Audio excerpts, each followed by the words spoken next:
Sou o diácono Gilberto, filho de Santana, Bahia. Este mês de julho, a nossa paróquia do São Francisco de Assis vai apresentar os santos segundo o calendário romano. Por isso, cada santo, na sua história da vida, nos dá uma lição de vida. Eles defendem a vida humana e a vida divina. Os santos são representantes autênticos da nossa fé.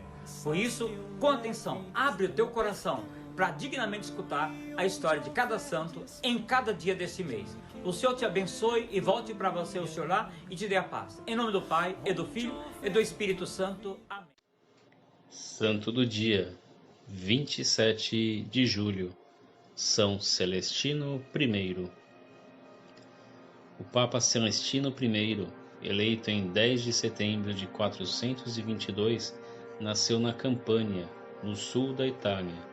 Considerado um governante de atitude, foi também um pioneiro em muitos aspectos. Enfrentou as graves questões da época de tal maneira que passou para a história, embora seu mandato tenha durado apenas uma década. Era um período de reconstrução para Roma, que fora quase destruída pela invasão dos bárbaros, liderados por Alarico. O Papa Clementino I participou ativamente restaurando numerosas basílicas, entre elas a de Santa Maria em Trastevere, a primeira dedicada a Nossa Senhora, e construiu a de Santa Sabina. Além disso, entendia que o Papa tinha o direito de responder pessoalmente à correspondência enviada pelos cristãos leigos, e não apenas das autoridades e dos clérigos. E ele o exerceu por meio de suas cartas, aos quais chamava de decretais, e que se tornaram a semente do direito canônico.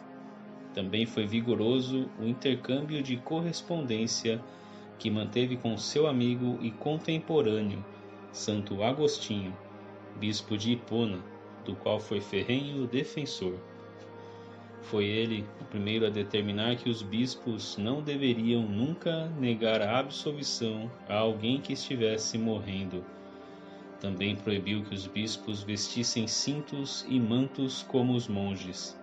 Combateu as heresias, ajudou a esclarecer dúvidas doutrinais e combateu os abusos que se instalavam nas sedes episcopais. Seus atos pareciam acertar todo o alvo escolhido. Enviou São Patrício à Irlanda e São Paládio à Escócia, e como se sabe, ambos se tornaram histórica e espiritualmente ligados a esses países para todos sempre. Outro evento importantíssimo, realizado sob sua direção, foi o Concílio de Éfeso, em 431. A importância desse concílio, o segundo realizado pela Igreja, e do qual participaram apenas 160 bispos, foi que nele se confirmou o dogma de Maria como Mãe de Deus e não apenas Mãe do homem, como pregava o arcebispo de Constantinopla, Nestório.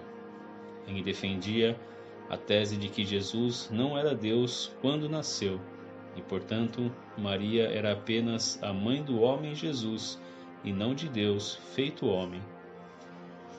O Papa Celestino I, para acabar com a confusão que se generalizara no mundo cristão, determinou que São Cirilo, bispo de Alexandria, dirigisse o concílio, que se iniciou em 22 de junho de 431. Ao seu final, foi restabelecida a verdade bíblica do nascimento do Cristo. O Papa enviou comunicados a todas as autoridades do mundo, não só explicando a decisão, mas informando a destituição e condenação do bispo Nestório, que foi poupado da excomunhão. Este foi seu último documento oficial, expedido na data de 15 de março de 432, que fechou com chave de ouro seu pontificado, pois morreria alguns meses depois, em 27 de julho. São Celestino I foi sepultado numa capela do cemitério de Priscila. Em 817, Suas relíquias foram colocadas na Basílica de Santa Praxedes e uma parte delas enviadas para a Catedral de Mantova. Oração a São Celestino I. Bendito seja Deus, que deu as chaves do céu a São Pedro e todos os seus sucessores, na figura dos papas. Concedei-nos, ó Deus Altíssimo, pela intercessão de São Celestino, Papa e firme defensor da verdade e da fé, a graça de sermos sempre firmes na defesa da fé católica e do papado. Por Cristo nosso Senhor. Amém. São Celestino I, rogai por nós.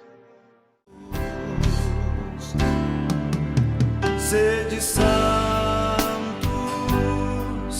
esta é minha vontade. Sede santos.